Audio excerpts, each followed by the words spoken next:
Vous écoutez la leçon biblique de l'Église de la Science chrétienne indépendante de Plainfield, située à Plainfield, New Jersey, États-Unis d'Amérique. Leçon du dimanche 1er juin 2025. Sujet: la nécromancie ancienne et la moderne. Autrement dit, le mesmérisme et l'hypnotisme dénoncé. Texte d'or, Apocalypse. Alléluia. Le salut, la gloire et la puissance sont à notre Dieu. Lecture alternée, Éphésiens. Fortifiez-vous dans le Seigneur et par sa force toute puissante. Revêtez-vous de toutes les armes de Dieu, afin de pouvoir tenir ferme contre les ruses du diable. Car nous n'avons pas à lutter contre la chair et le sang, mais contre les dominations, contre les autorités, contre les princes de ce monde de ténèbres, contre les esprits méchants dans les lieux célestes. C'est pourquoi, prenez toutes les armes de Dieu, afin de pouvoir résister dans le mauvais jour et tenir ferme après avoir tout surmonté.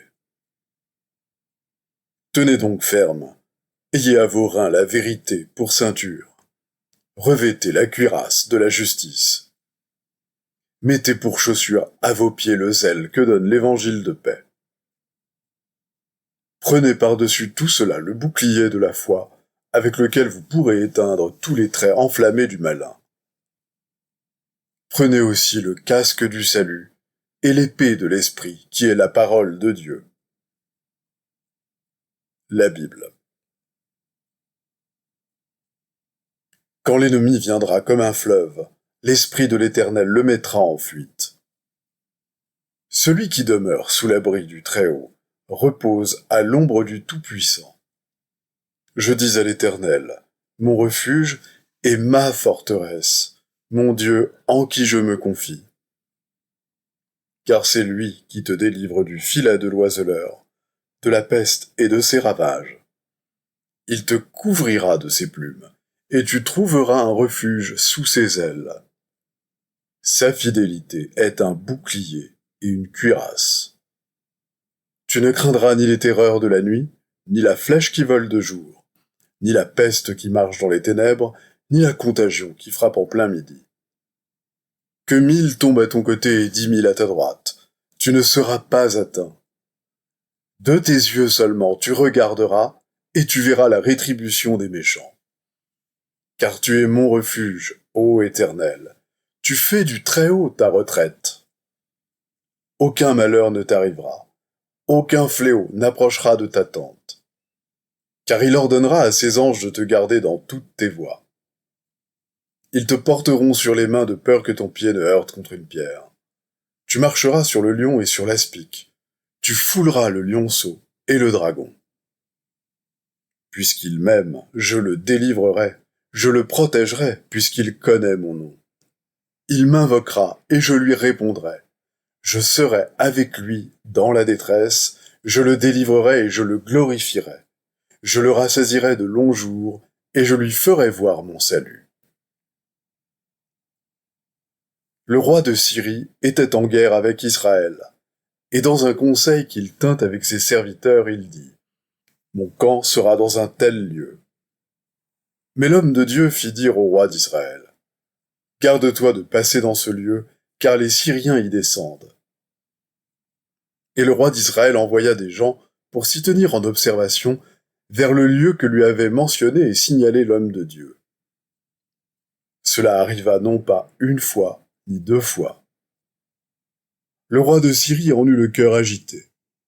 Il appela ses serviteurs et leur dit : ne voulez-vous pas me déclarer lequel de nous est pour le roi d'Israël ? L'un de ses serviteurs répondit : personne, ô roi mon seigneur, mais Élisée, le prophète qui est en Israël, rapporte au roi d'Israël les paroles que tu prononces dans ta chambre à coucher. Et le roi dit : allez, et voyez où il est, et je le ferai prendre. On vint lui dire : voici, il est à Dothan. Il y envoya des chevaux, des chars et une forte troupe, qui arrivèrent de nuit et qui enveloppèrent la ville. Le serviteur de l'homme de Dieu se leva de bon matin et sortit. Et voici une troupe entourait la ville, avec des chevaux et des chars. Et le serviteur dit à l'homme de Dieu, « Ah, mon Seigneur, comment ferons-nous » Il répondit, « Ne crains point, car ceux qui sont avec nous sont en plus grand nombre que ceux qui sont avec eux. » Élisée pria et dit, « Éternel, ouvre ses yeux pour qu'il voie. » Et l'Éternel ouvrit les yeux du serviteur, qui vit la montagne pleine de chevaux et de chars de feu autour d'Élisée. L'Éternel est ma lumière et mon salut. De qui aurais-je crainte? L'Éternel est le soutien de ma vie. De qui aurais-je peur? Si une armée se campait contre moi, mon cœur n'aurait aucune crainte. Si une guerre s'élevait contre moi, je serais malgré cela plein de confiance. Je demande à l'Éternel une chose que je désire ardemment. Je voudrais habiter toute ma vie dans la maison de l'Éternel, pour contempler la magnificence de l'Éternel et pour admirer son temple. Car il me protégera dans son tabernacle au jour du malheur. Il me cachera sous l'abri de sa tente. Il m'élèvera sur un rocher. Oh, si je n'étais pas sûr de voir la bonté de l'Éternel sur la terre des vivants. Espère en l'Éternel. Fortifie-toi et que ton cœur s'affermisse. Espère en l'Éternel. Jésus, rempli du Saint-Esprit, revint du Jourdain, où il fut tenté par le diable pendant 40 jours. Après l'avoir tenté de toutes ses manières, le diable s'éloigna de lui jusqu'à un moment favorable. Jésus, revêtu de la puissance de l'Esprit, retourna en Galilée, et sa renommée se répandit dans tout le pays d'alentour.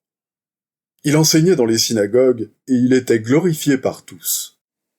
Et on lui remit le livre du prophète Ésaïe. L'ayant déroulé, il trouva l'endroit où il était écrit. « L'Esprit du Seigneur est sur moi, parce qu'il m'a oint pour annoncer une bonne nouvelle aux pauvres.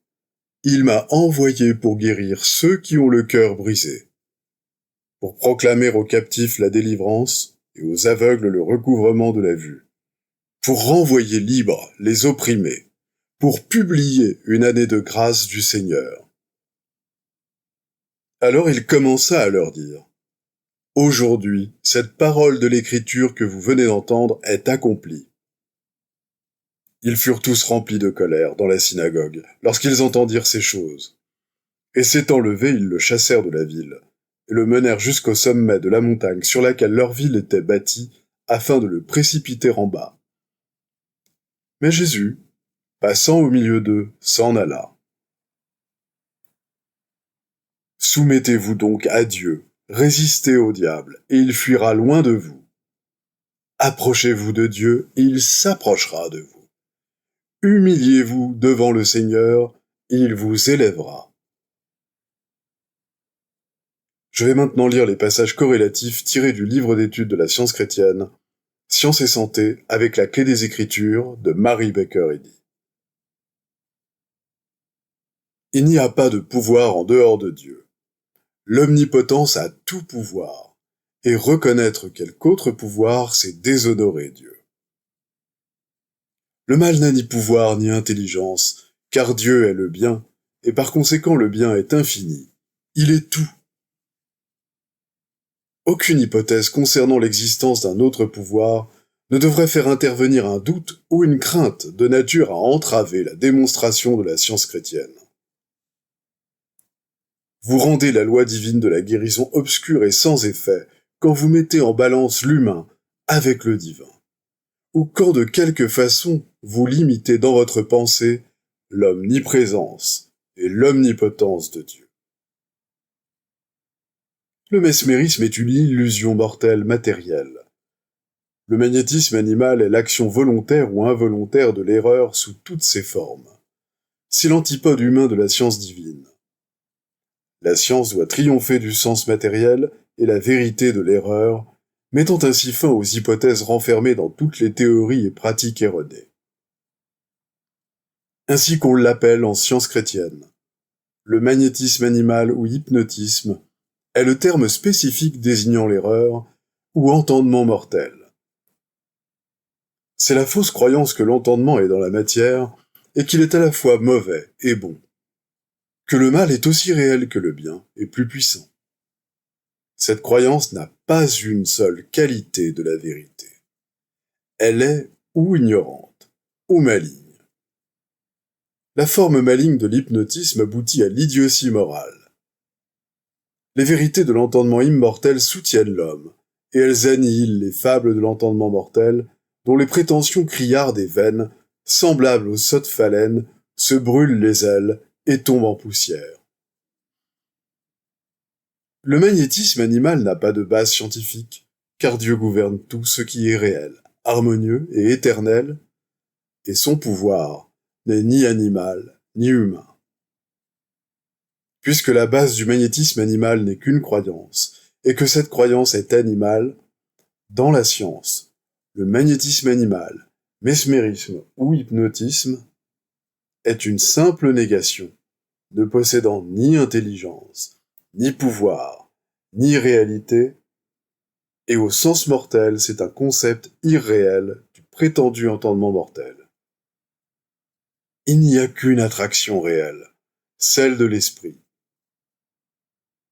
Les aspects moins agressifs du magnétisme animal sont en train de disparaître et ses caractéristiques plus agressives prennent la première place. Les métiers du crime, cachés dans les recoins obscurs de la pensée mortelle, ourdissent à toute heure des trames plus compliquées et plus subtiles. Les méthodes actuelles du magnétisme animal sont si secrètes qu'elles font tomber ce siècle dans le piège de l'indolence et produisent concernant ce sujet l'apathie même que souhaite le criminel. Il faut que le genre humain apprenne que le mal n'est pas pouvoir. Son prétendu despotisme n'est qu'une phase du néant. La science chrétienne dépouille le royaume du mal et favorise au plus haut point l'affection et la vertu dans les familles et par conséquent dans la société.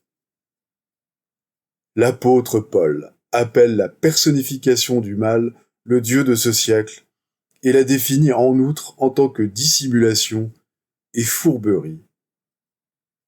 Sin était le dieu de la lune chez les Assyriens. Certaines personnes cèdent lentement à l'appel de la vérité. Peu cèdent sans avoir lutté, et beaucoup sont peu disposés à reconnaître qu'elles ont cédé. Mais tant qu'elles ne l'auront pas admis, le mal se vantera d'être plus fort que le bien. Le scientiste chrétien s'est engagé à faire diminuer le mal, la maladie et la mort, et il en triomphera en comprenant leur néant et la totalité de Dieu, le bien. Pour lui, la maladie n'est pas moins une tentation que le péché, et il les guérit tous deux en comprenant le pouvoir que Dieu exerce sur eux. Le scientiste chrétien sait que ce sont là des erreurs de croyance, que la vérité peut détruire, et qu'elle détruira. Quel est celui qui, ayant connu les croyances périlleuses à la vie, à la substance et à l'intelligence, séparé de Dieu, peut dire qu'il n'y a pas de croyance erronée? Connaissant la prétention du magnétisme animal, savoir que tout le mal se résume en la croyance que la vie, la substance et l'intelligence sont dans la matière, l'électricité, la nature animale et la vie organique, qui niera que ce sont là les erreurs, que la vérité doit annihiler et qu'elle annihilera? Les scientistes chrétiens doivent vivre sous la pression constante du commandement apostolique qui ordonne de sortir du monde matériel et de s'en séparer. Ils doivent renoncer à l'agression, à l'oppression et à l'orgueil du pouvoir. Le christianisme, couronné d'amour, doit être pour eux la reine de la vie. Le raisonnement incorrect mène à l'erreur dans la pratique. La pensée erronée devrait être arrêtée avant qu'elle n'ait l'occasion de se manifester. Le bien et le mal, la vérité et l'erreur lutteront dans l'entendement des élèves jusqu'à ce que la victoire demeure du côté de la vérité invincible. Honnêteté est pouvoir spirituel. Malhonnêteté est faiblesse humaine et prive du secours divin. Vous dévoilez le péché non pour nuire à l'homme corporel, mais pour le bénir. Et tout bon motif a sa récompense. Le péché caché est la perversité spirituelle dans les lieux célestes. Le Tartuffe dans cette science rend grâce à Dieu de ce qu'il n'y a pas de mal, cependant il sert le mal au nom du bien. Fixez fermement votre pensée sur ce qui est permanent, bon et vrai, et vous le ferez entrer dans votre existence dans la mesure où cela occupera vos pensées. La compréhension, si faible qu'elle soit de la toute-puissance divine, détruit la crainte et affermit les pas dans la bonne voie, la voie qui mène à la demeure, qui n'est pas faite de main d'homme et qui est éternelle dans les cieux. La haine humaine n'a ni mandat légitime, ni royaume. L'amour est intronisé. La doctrine de la science chrétienne absolue est que le mal ou la matière n'a ni intelligence ni pouvoir, et c'est là la grande vérité qui arrache tout déguisement à l'erreur. L'amour pour Dieu et pour l'homme est le vrai mobile, à la fois pour guérir et pour enseigner. L'amour révèle le chemin, l'illumine, le désigne et nous y guide. Les bons motifs donnent des ailes à la pensée, de la force et de la liberté à la parole et à l'action. L'amour est prêtre à l'autel de la vérité. Attendez patiemment que l'amour divin se meuve sur la surface des eaux de l'entendement mortel et qu'il forme le concept parfait. Il faut que la patience accomplisse parfaitement son œuvre. Les robes de l'esprit sont d'une éclatante blancheur, comme le vêtement du Christ. Alors qu'en tout temps tes vêtements soient blancs, même dans ce monde. Heureux l'homme qui supporte patiemment, surmonte la tentation. Car après avoir été éprouvé, prouvé fidèle, il recevra la couronne de vie que le Seigneur a promise à ceux qui l'aiment. Jacques 1, verset 12. Les devoirs quotidiens de Mary Baker Eddy. Prière quotidienne. Il sera du devoir de tout membre de cette Église de prier chaque jour. Que ton règne vienne, que le règne de la vérité, de la vie et de l'amour divin soit établi en moi, et élimine de moi tout péché. Et puisse ta parole enrichir les affections de toute l'humanité et la gouverner. Règle pour les mobiles et les actes. Ni l'animosité, ni un attachement purement personnel ne doivent déterminer les mobiles ou les actes des membres de l'Église mère. Dans la science, l'amour divin seul gouverne l'homme, et un scientiste chrétien reflète les douces aménités de l'amour en réprouvant le péché et en manifestant un véritable esprit de fraternité, de charité et de pardon. Les membres de cette Église doivent journellement veiller et prier pour être délivrés de tout mal, pour ne pas prophétiser, juger, condamner, conseiller, influencer ou être influencé d'une manière erronée. Vigilance face au devoir. Il sera du devoir de chaque membre de cette Église de se défendre journellement contre la suggestion mentale agressive, et de ne pas se laisser entraîner, à oublier ou à négliger son devoir envers Dieu, envers son leader et envers l'humanité. Par ses œuvres, il sera jugé et justifié ou condamné.